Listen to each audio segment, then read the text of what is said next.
see a show of hands. How many of you work for an organization that has a written strategic plan or business plan? Do most folks? Okay, so a good number of folks. If that plan could talk, what would it say? Would it say this? Hi, remember me? I'm your strategic plan. You don't call, you don't write. What am I supposed to think? Oh, sure, at the end of last year, we were hot and heavy. We took that 2-day getaway to the strategic planning offsite, and you showered me with time and attention. You told me how much I meant to you and said we'd always be together. You even brought me to the annual kickoff meeting and proudly presented me to everyone. Then a few weeks passed, and I noticed you paying less attention to me and more attention to that slinky young thing you call BlackBerry. After a few months, I didn't see or hear from you at all. I just sat on your shelf, dressed in this red, faux leather, 3-ring binder, collecting dust. Now it's time to start planning for next year, and all of a sudden, you're back wanting more? Well, I'm sorry. I'm just not that type of strategic plan. Strategic planning is evolving. It's not about once a year getting together for a day and a half at a nice resort. Great strategy today is a dialogue. Not once a year dialogue, but on a periodic basis. Think about your products. Think about your services for your company. Are they better than the competition? Hopefully you're saying to yourself, Rich, you lovable, laughable fool, that is the wrong question. The real question is, what's the differentiated value we provide to customers? Internal customers or external?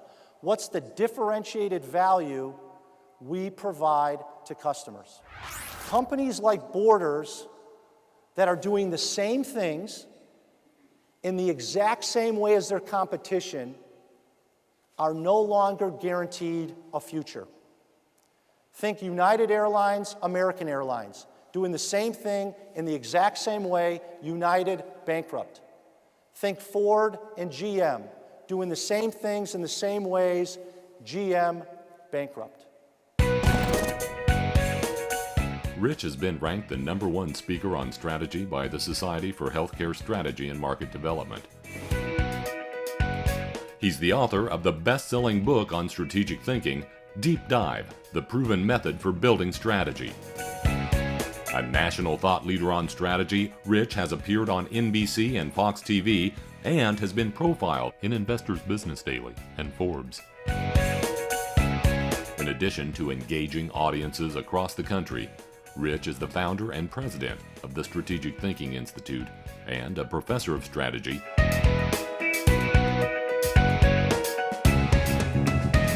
But imagine for a moment Bob Barker hosting a game show called What's Your Strategy? Featuring executives from leading companies.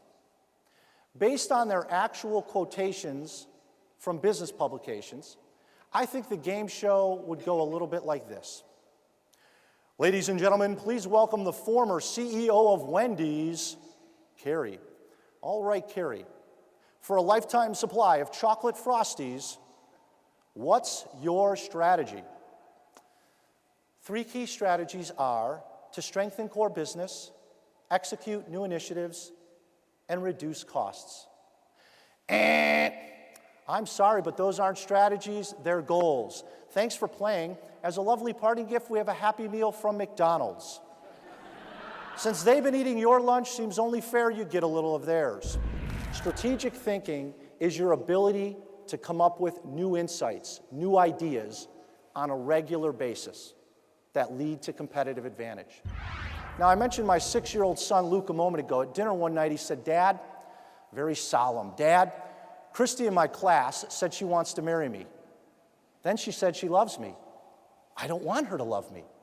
So holding back a smile, I asked, well, Luke, how do you feel about Christy? And he said, Dad, I want to destroy her.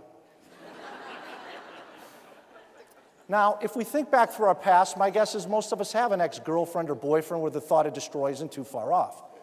But future counseling for my son aside, we tend to have that same love-hate relationship with strategy. On the one hand, we know it's crucial to our success. On the other hand, we don't want to have to add it to an already crowded to-do list. The second lens for strategy is doing similar activities in different ways than the competition. An example would be Enterprise Rent-A-Car. Enterprise Rent-A-Car does a similar activity as Hertz and Avis and Budget. They rent cars. But over the years, they've done that similar activity in different ways. They've historically located their offices in communities instead of airports. They've kept their customer service in-house instead of outsourcing it like the other big players. And instead of you having to go to the car rental agency, they will actually come and pick you up, right? So by doing a similar activity in different ways, Enterprise has become the #1 car rental agency in North America, surpassing Hertz. I hate to burst the "it's not our fault, it's the economy's fault" bubble, but I will.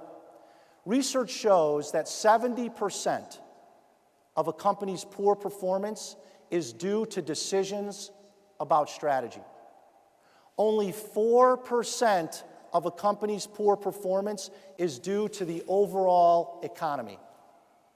So the next time somebody in your company blames the economy for their bad results, smile and hand them a mirror. We need to take accountability. It's not okay to say, well, when the economy's good, our business is good. When the economy's bad, our business is bad. We need to take accountability. When is the last time you pruned activities, projects, or tactics from your business? We're great about adding stuff to our plate every year when we do our planning. What we don't tend to do is take things off of our plate.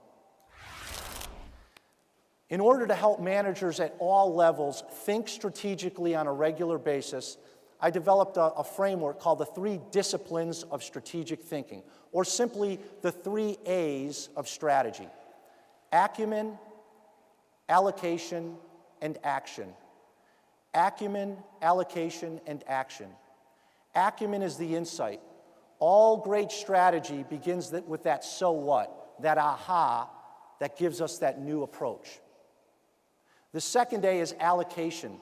Allocation is our ability to focus resources, time, talent, and budget by making trade-offs. As we'll see today, strategy is as much about what you choose not to do as it is about what you choose to do. And the third A is action. Action is our ability to stay focused on what's important to the business and not get caught up in the urgent voicemails and emails that take us off task. So we become reactionary like those bumper cars at the carnival.